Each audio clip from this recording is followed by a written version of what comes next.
Hello friend, સ્વાગત છે તમારું મારી યુટ્યુબ ચેનલમાં। આજે આપણે બનાવીશું એકદમ પોચા, ક્રિસ્પી અને એક અઠવાડિયા સુધી ખાઈ શકાય તેવા વડા બનાવીશું।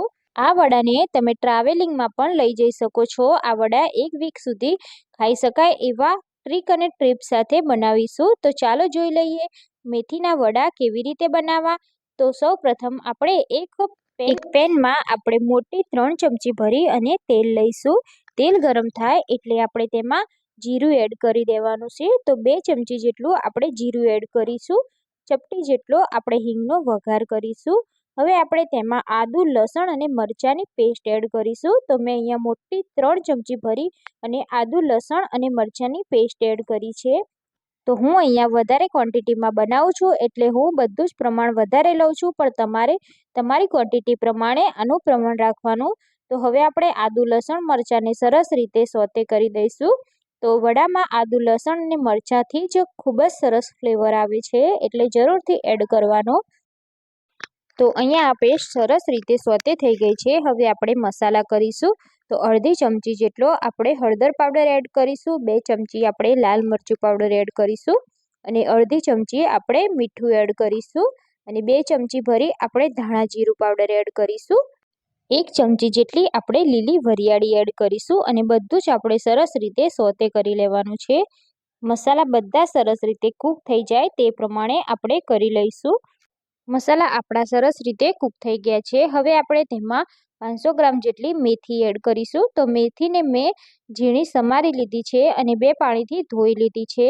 તો હવે આપણે તેને એડ કરી દઈશું। તો મેથીને આપણે તેલમાં સરસ રીતે કૂક કરી લઈશું। અહીંયા આપણા મેથીમાં બધા જ મસાલા ભળી જાય તે સાથે આપણે મિક્સ કરી લઈશું।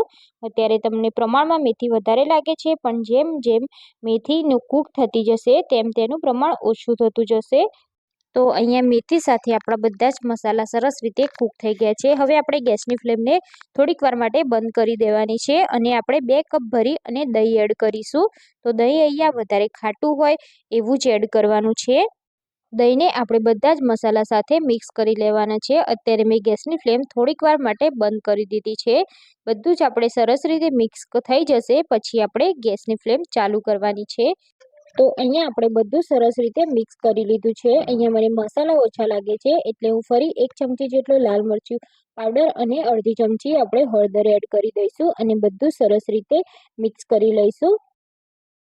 તો આ રીતે બધું સરસ કૂક થઈ જશે પછી તમે જોઈ શકો છો આમાંથી તેલ છૂટશે એટલે આપણે તેમાં 1/4 કપ જેટલો ગોળ એડ કરી દેવાનો છે। તો ગોળની ક્વોન્ટિટી તમે તમારા ટેસ્ટ અકોર્ડિંગ એડ કરી શકો છો। જો તમારે વધારે ગળ્યું ખાવાનું પસંદ કરતા હોય તો તમે અહીંયા ગોળનું પ્રમાણ વધારી શકો છો અને સ્કીપ કરવું હોય તો તમે સ્કીપ પણ કરી શકો છો।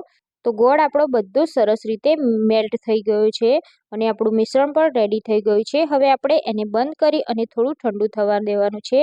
હવે આપણે લોટ બાંધીશું। તો એના માટે વડાનો લોટ આપણે બાજરીના લોટ સાથે બાંધવાનો છે। તો ટોટલ આપણે 3 કપ જેટલો બાજરીનો લોટ લેવાનો છે અને સાથે આપણે 2 કપ જેટલો ઘઉંનો ઝીણો લોટ લેવાનો છે। તો આ રીતે આપણે લોટ મિક્સ કરી અને વડા બનાવીશું તો આપણા વડા એકદમ ટેસ્ટી બનશે। તો હવે આપણે સાથે 1/4 કપ જેટલો બેસન એડ કરી દઈશું અને 1/4 કપ જેટલી સોજી એડ કરી દઈશું। હવે આપણે સ્વાદ પ્રમાણે મીઠું એડ કરી દઈશું અને 2 ચમચી જેટલો અજમો આ રીતે હાથેથી ક્રશ કરી અને એડ કરી દઈશું। તો મેં પહેલાં જ કીધું હતું કે હું વધારે ક્વોન્ટિટીમાં વડા બનાવું છું એટલે બધા જ નું પ્રમાણ વધારે લીધું છે। તો આ રીતે આપણે બધું સરસ રીતે મિક્સ કરી દેવાનું છે। હવે જે આપણે મિશ્રણ બનાવ્યું છે તે ઠંડુ થઈ ગયું હશે। તો હવે આપણે બધું જ મિશ્રણ આમાં એડ કરી દેવાનું છે। તો આ રીતે આપણે વડાનો લોટ બાંધીશું તો આપણા વડા એકદમ ટેસ્ટી બનશે। તમે આ રીતે ક્યારેય ટ્રાય ના કર્યો તો એકવાર આ રેસીપીથી જરૂરથી ટ્રાય કરજો। ખરેખર વડા એટલા સરસ બને છે। તો હવે આપણે હાથેથી લોટ બાંધી દેવાનો છે। તો આ મિશ્રણ ગરમ ના હોય તેનું ધ્યાન રાખવાનું। તો બધું સરસ રીતે પહેલાં આપણે મિક્સ કરી દઈશું અને જે રીતે આપણે થેપલાનો લોટ બાંધીએ છીએ તે રીતે આપણે લોટ બાંધી લેવાનો છે।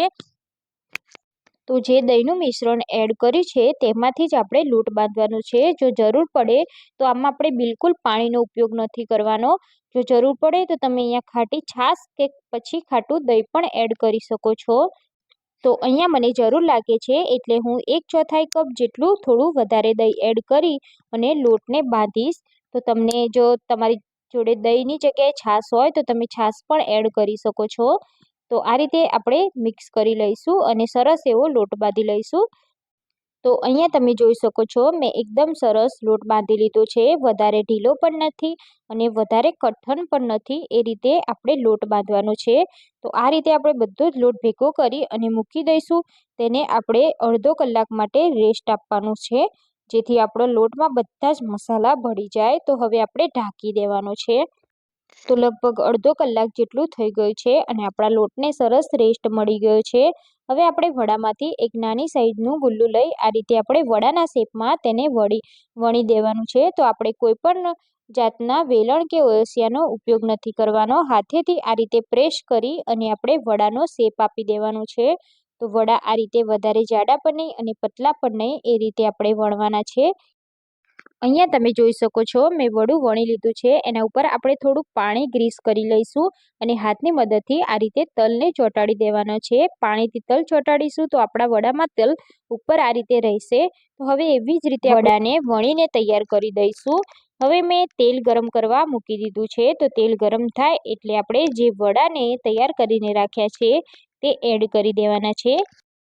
એક એક કરી અને આપણે વડા એડ કરી દઈશું. અહીંયા આપણે તેલનું પ્રમાણ વધારે ગરમ રાખવાનું છે અને પછી ગરમ થઈ જાય પછી એની ફ્લેમ મીડિયમ કરી દેવાની છે, જેથી આપણા વડા એકદમ સરસ રીતે ફૂલી જશે અને એકદમ ક્રિસ્પી થઈ જશે.